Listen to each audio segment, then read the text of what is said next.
And we're solving a couple of things. Getting that data and taking those reports, but what a witness is, what are their needs?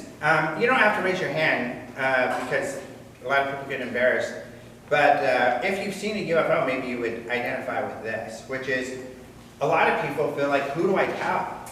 You know, I talked to a lady here at Virginia Beach just a couple weeks ago, and she was very serious. She came to an event we were doing, and she's like, I want to talk to you in private over here at the table. And I was like, okay, I've been through this. And she's like, this is really weird. And I'm like, don't worry. I've heard weirder than you can probably imagine. So, and I do realize that this is important to you. This is probably a life-changing event for you. And so I take it seriously, and I'll listen to you. So she went on to tell a sighting, which wasn't that extraordinary. It would be extraordinary if you had witnessed it yourself, but it's not the weirdest thing I've heard. But it was this huge light over the beach. She has a condo by the beach, by the boardwalk over there, and she was like, it got closer and closer and brighter. She got so scared she ran into her closet and hid in her closet, and she could see the light from this thing under the closet. When the light faded, she came out. She calls her sister, and her sister says, are you on drugs? And she says, no.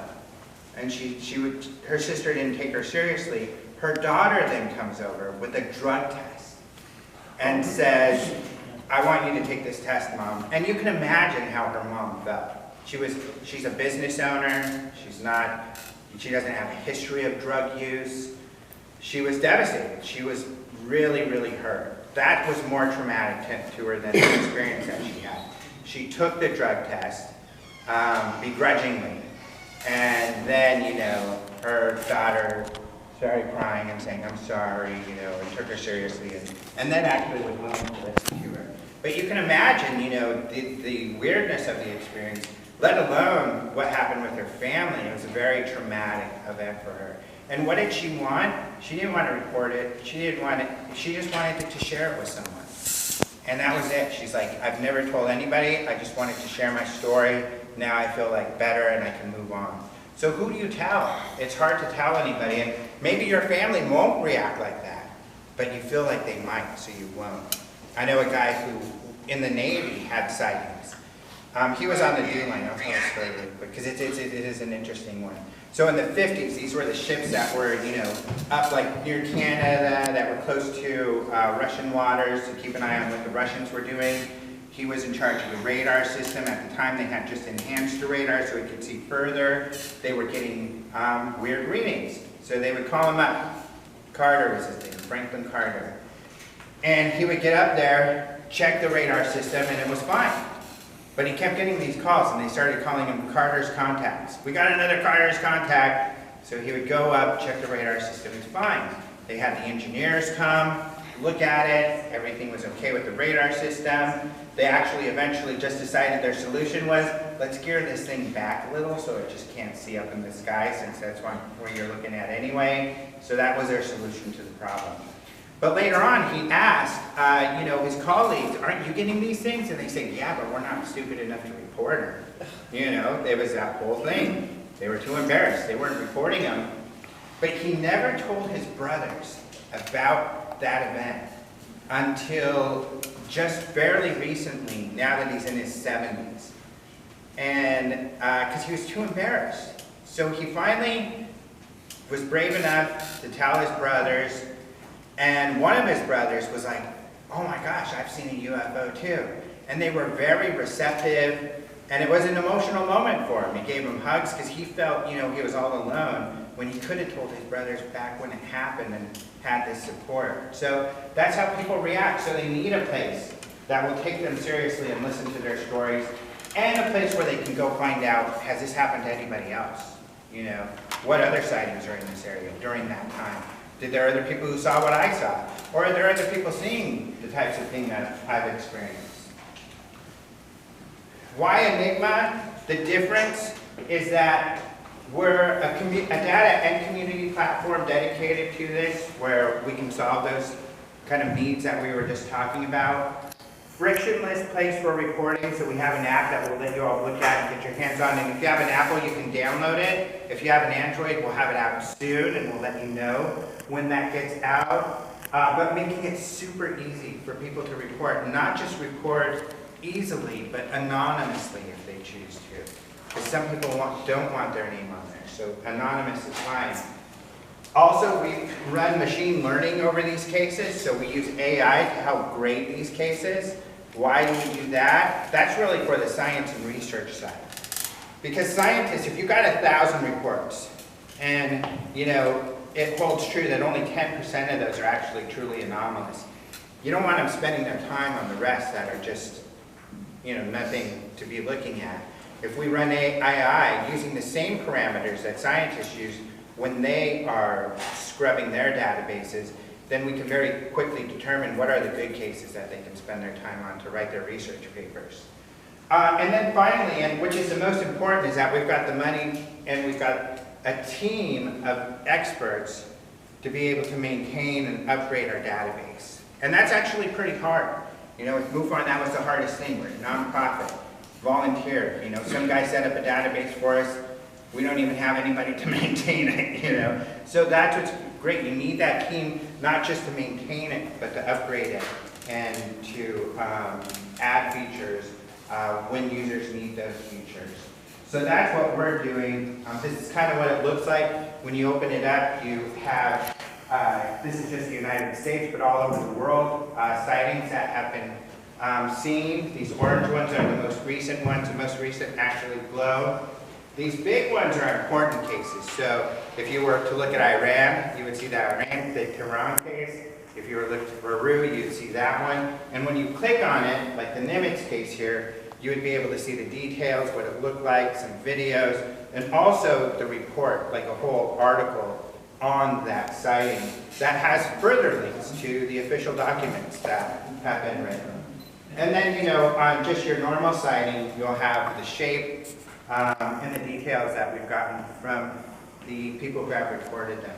But it's always scrubbed of personal data. We never share any personal data.